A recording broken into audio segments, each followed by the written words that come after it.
Hey guys, before you get started in the videos, let's follow me on Instagram at KeepMyToGo. Let's get me to 100 followers on Instagram, and if you follow me, you get sneak peeks on my videos. Now let's get into the video.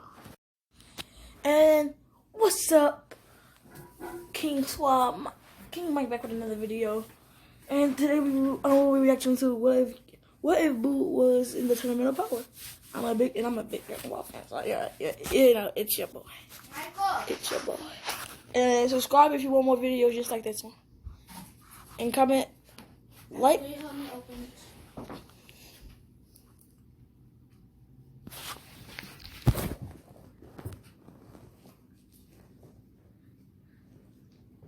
Hey, baby.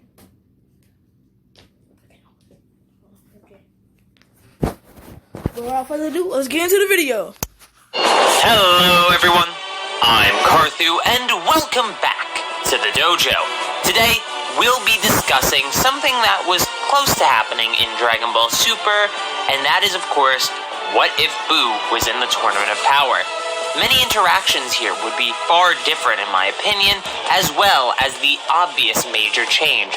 So, without further ado, let's jump into it with the video intro.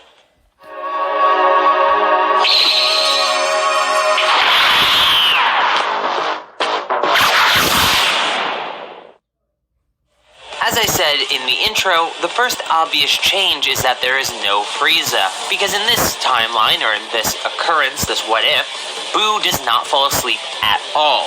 This means any references to Frieza, or just in general ideas of bringing Frieza back, do not exist in this continuity, which will affect even more things going forward. Also, as a quick point, I would say that Boo stays skinny for the sake of the tournament, just for the fun of it. He doesn't have to stay skinny afterwards, but I just think it'd be fun to have him stay skinny and fit Boo during this Tournament of Power arc. And so, the Tournament of Power begins. The universe first erased is still Universe 9, but notably it's not by Goku and Vegeta. Instead, it's Boo, who wants to keep having fun with the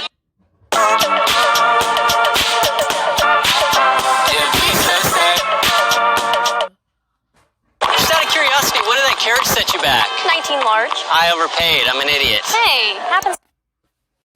doggies like he said he wanted to before the tournament initially.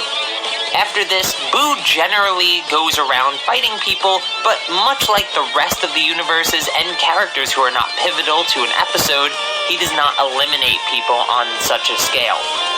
Things begin to really change though once we hit about episode 106, since Boo is around and actually helping, unlike Frieza.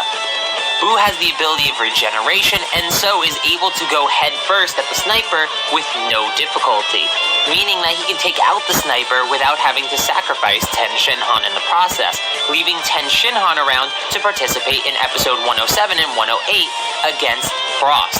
With no Frieza team up and Ten Shinhan still there, Roshi and Ten Shinhan are able to defeat Frost together, but they do have to sacrifice themselves in order to do it.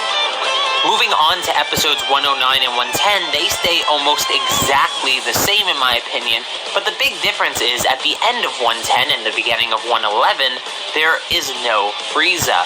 But the change in person here matters greatly. You have Boo instead of Frieza.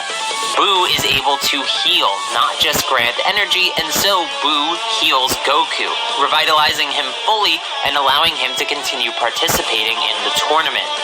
This will come more into play later on, because right now Hit is facing Jiren, and Hit is having a one-on-one match with him, so Goku does not intervene. He simply observes, trying to learn what he can about Jiren, while seeing what Hit has up his sleeve as well. He knows he'll have to fight one of them at some point after this. Of course, Hit is eliminated by Jiren, and the tournament continues. Moving forward to episodes 113 to 116, that's where we start to see some notable differences, because Goku, as I mentioned, was fully revitalized, and being fully revitalized, he is able to keep up with Kale and Caulifla easily right off the bat. This more so speeds up the pace of the fight rather than actually changing the outcome or how things are ordered. And because of this pace increase, Ultra Instinct Omen 2 is much more powerful than it was in its canon iteration and much more sustainable. It's not really running on fumes like Goku was during the actual Tournament Power in canon. Of course, this will lead to Kale and Caulifla's elimination the same way that it did in canon. Just a bit more one-sided, I'd say. After Ultra Instinct Omen 2 fades off of Goku, Boo is sent to revitalize him once more, as it's still hurting his body from using that technique. So, a revitalized Goku is now ready to continue the fight. Okay, the new thing I'm gonna do is get my comments at the end of the video, or at the end of the game I play. So you're gonna to watch the video with me. Alright, let's do the video. So 118 is another one that would play out slightly differently due to Boo being around and actually participating, unlike Frieza. You have a Boo that's willing to fight these Universe 2 fighters, attacking them while they have Goku and the others trapped in the black hole. So this leads to a quicker and less stamina draining elimination of Universe 2. As you can probably see, the theme, Boo's role here is very much a support-based role, as he doesn't have the power to technically take out anyone of true note, by himself that is, but his supportiveness in this role is very important. I do want to mention here, while we are talking about Boo's support, the reason I will not have him absorb anybody in this is because if he absorbs somebody, and first off, he would take on their personality traits, which would change his character, and that's something I don't want to have to write about every time I have him absorb somebody. But even more importantly than that, if he absorbs them, he hasn't eliminated them from the tournament, which would mean Boo could keep universes alive inside of himself until he got eliminated, which would be a very weird thing to have to write around. And it just really overall doesn't make sense in the rules and realm of this tournament. So I would say he would not absorb people based on the rules of the fight. Also, he seems to want to fight people, as shown by his training in episode 85. Back to the narrative though, the defeat of Universe 3 and Ani Raza is pretty much unchanged here. Everyone else has to try a little bit harder because Boo isn't giving as much as, say, Golden Frieza was during that beam struggle, but it still ends with Android 17 saving the day. This is where a major change comes into play again. It's when Dispo fights Boo. See, since there's no Frieza, obviously Dispo will be going after Boo, and he's bothered by Dispo's speed at first, but eventually he gets used to it. Not saying he keeps up with him, rather he's able to see and comprehend the movements of Dispo, as opposed to them being basically things that are beyond his comprehension. Because of this basic comprehension of Dispo's movement patterns and understanding, just a reminder, Boo is not as stupid as people make him out to be. Boo launches a candy beam at a position Dispo will arrive at rather than where he already is. Turning Dispo into candy allows Boo to throw him off the arena, thus eliminating Dispo early. So now you have Android 17, Gohan, and Boo against Toppo, while Goku and Vegeta battle Jiren. With the combined efforts of Android 17, Gohan, and Boo, Toppo is put to the ground in the same predicament he was against Frieza and Android 17 in canon. However, the big difference here is Gohan with his new mentality from training with Piccolo. He knows that he's been overconfident in the past, and that he has to change his ways, or else he will replicate the mistakes of the past. Mistakes he made against Majin Buu and Cell. And so, this Gohan, not a toying Frieza, eliminates Toppo immediately, not taking a chance to see anything else he might have to offer. And so, we don't get a God of Destruction Toppo. He has no chance to become it. He has no chance to throw away everything he stands for. And so, against Jiren, we are left with Boo, Android 17, Vegeta, Gohan, and Goku. Unfortunately though, Boo, 17, and Gohan are swatted away with ease. Goku and Vegeta take over again, but the two are beginning to get worn out. They can't keep this up for very long. Gohan asks Boo if he could turn Jiren into candy, but Boo says it would be useless, the same way it was against Vegito. Jiren, now realizing that the clock is running low and he still has 5 people to eliminate, starts to unleash more of his power, knocking Goku and Vegeta to base form into the ground immediately. He sends a blast their way, a massive blast, to finish them off, but Android 17 jumps in front of it, just like in the show. But here's the difference. He has Boo heal Goku and Vegeta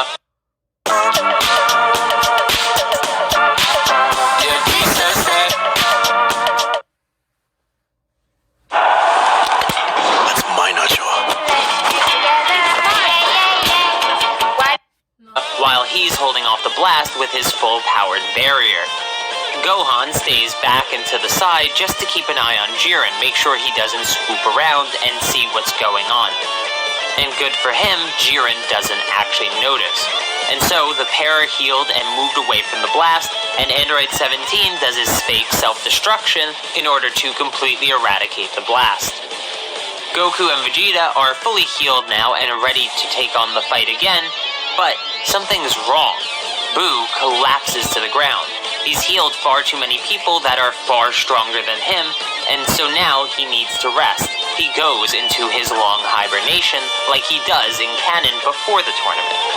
Jiren quickly understands that it's the magic user, the one who eliminated Dispo, who must be healing them, and so he eliminates Boo while he's asleep, thus leaving Universe 7 with 4 fighters, but only 3 to Jiren's knowledge.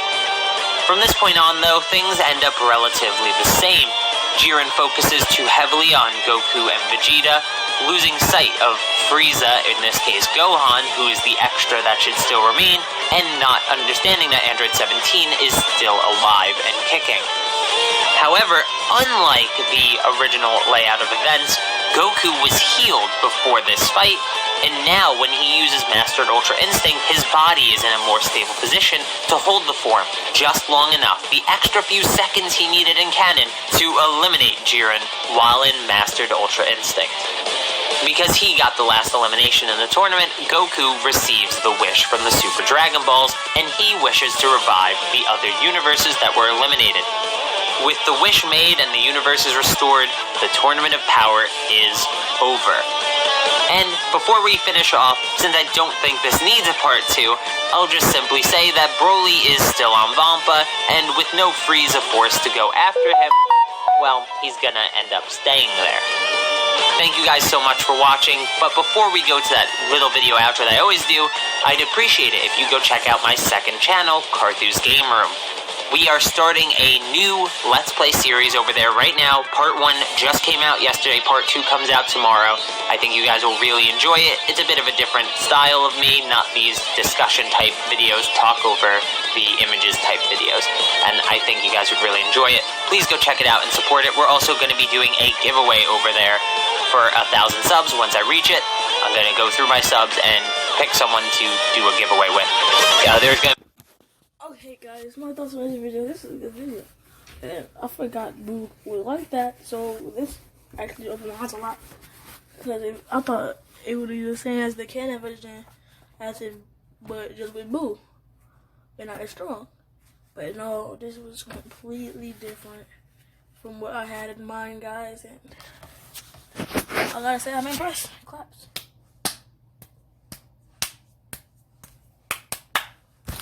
But that's the video, guys. I hope you liked it. I hope we made your day just a little. I hope I made your day just a little bit better. And subscribe and like for more. Comment and tell me what your favorite part was. And